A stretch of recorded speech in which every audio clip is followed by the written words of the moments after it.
What's up दोस्तों, welcome to the 1%ers। और आज हम बात करेंगे एक विजनरी और जिन्हें हम रियल वर्ल्ड आयरन मैन के नाम से जानते हैं, इलॉन मस्क की।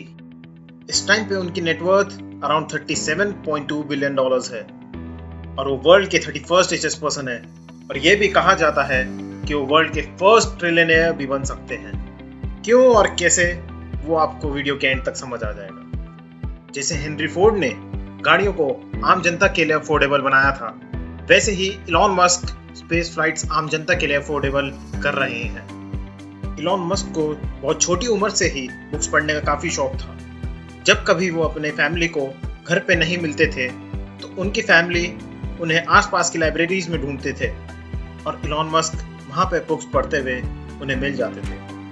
वो किसी से बात करते हुए अपनी सोच में ही गुम हो जाते थे और उनके घरवालों को लगता था कि शायद वो डेफ हैं, तो उनके कानों का ऑपरेशन भी हुआ था, बट उससे उन पर कोई फर्क नहीं पड़ा क्योंकि उनकी ब्रेन की वायरिंग ही ऐसी थी कि जब भी वो किसी चीज़ के बारे में सोच रहे होते थे तो उनका फोकस का लेवल इतना हाई होता था कि अपने सराउंडिंग्स के बारे में भूल जाया करते थे।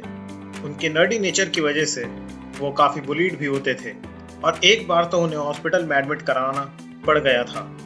वो कहते हैं ना कि success is the best revenge. Well, Elon Musk ने वो प्रूव किया है और अब वो बुली भी शर्मिंदा होंगे अपनी हरकतों से। उन्हें वीडियो गेम्स खेलने का काफ़ी शौक था, तो 12 साल की एज में ही उन्होंने प्रोग्रामिंग सीख के एक गेम बनाया ब्लास्टर के नाम से और वो उन्होंने $500 में आगे सेल कर दिया। और इसी के साथ हम अपने फर्स्ट लेसन पे आते हैं, टेक एक्शन। इलॉन मस्क को बुक्स पढ़ना, वीडियो गेम्स खेलने का सिर्फ शौक ही नहीं था, बट वो उस इंफॉर्मेशन का यूज़ करके उन्होंने अपना पहला गेम बनाया और आगे जाके और सक्सेसफुल चीज़ें करी, जिसे हम आगे डिस्कस करेंगे। फिजिक्स में ग्रेजुएशन कंप्लीट करने के बाद उन्होंने स्टैनफोर्ड यूनिवर्सिटी से PhD इन एनर्जी फिजिक्स आगे परस्यू करने का सोचा। और इस टाइम पे ईयर 1995 में इंटरनेट बूम पे था, जिसे हम .com बूम भी कहते हैं, जिसमें सारे टेक स्टॉक्स की वैल्यूएशन बढ़ती ही जा रही थी। तो उन्होंने अपनी एक टेक कंपनी स्टार्ट करने का सोचा और टेक बूम का फायदा उठाने का सोचा। और 2 दिन बाद ही उन्होंने स्टैनफोर्ड यूनिवर्सिटी को छोड़ दिया और अपनी कंपनी अपने भाई किम्बॉल मस्क के साथ Zip2 के नाम से स्टार्ट की। उनका आइडिया ये था कि लोकल बिजनेसेस को इंटरनेट पर लिस्ट करेंगे और फिर लोगों को ऑफलाइन डायरेक्टरीज जैसे येलो पेजेस बुक की ज़रूरत नहीं पड़ेगी। इलॉन मस्क पूरी रात कोडिंग करते रहते थे और वो अपने ऑफिस में ही सोते थे और इवेंचुअली उनके पास कस्टमर्स आने लगे। और फिर 1999 में कॉम्पैक ने Zip2 को खरीद लिया और उस डील से इलॉन मस्क को $22 मिलियन मिले। तो वो 27 ईयर्स की एज में ही मिलियनेयर बन चुके थे। और फिर उन्होंने फाइनेंस इंडस्ट्री की तरफ कंसंट्रेट किया और उन्होंने देखा कि पेमेंट एक जगह से दूसरी जगह ट्रांसफ़र होने में बहुत टाइम लगता है। तो Zip2 की सेल से आए हुए 75% मनी से उन्होंने स्टार्ट करी X.com, जो आगे जाके कॉन्फ्रेटी कंपनी के साथ मर्ज हो गई और फिर पेपैल इनकॉर्पोरेट हुई।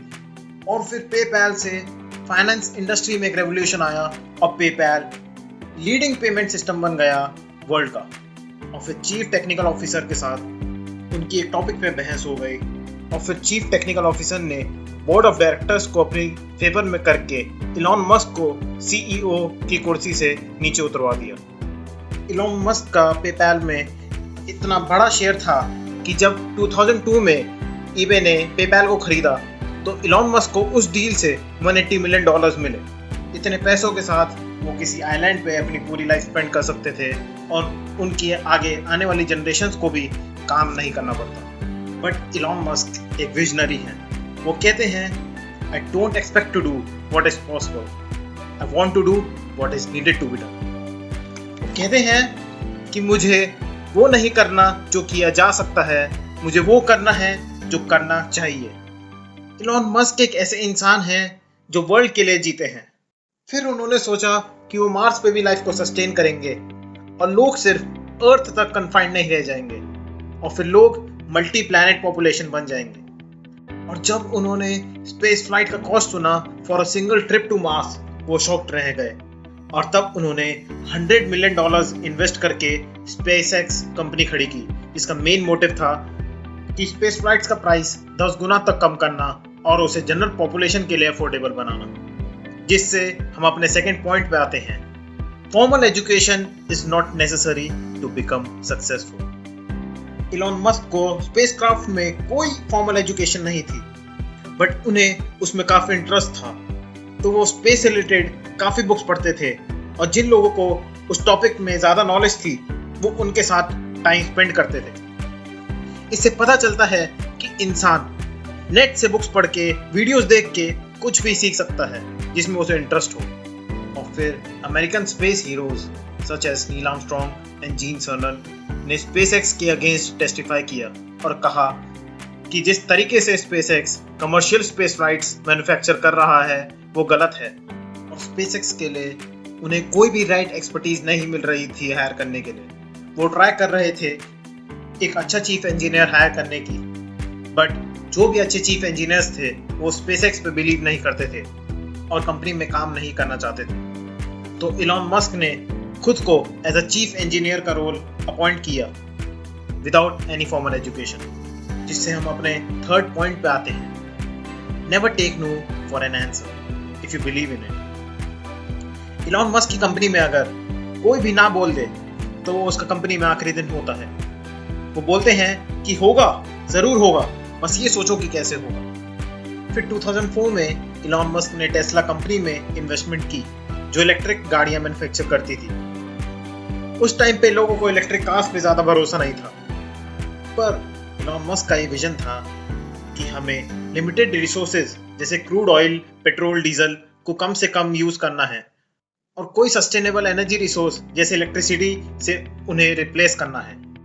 स्पेसएक्स के लगातार 3 रॉकेट फेल्स के बाद भी उन्होंने कहा कि मैं एक ट्राई और करूंगा, और उस टाइम पे सब उन्हें इडियट बोलने लगे और कहने लगे कि वो अपना पैसा वेस्ट कर रहे हैं। और 2008 में जब रियल एस्टेट मार्केट क्रैश होने लगा और सारे स्टॉक्स गिरने लगे, तो इलॉन मस्क के पास सिर्फ 1 वीक के फंड्स बचे थे।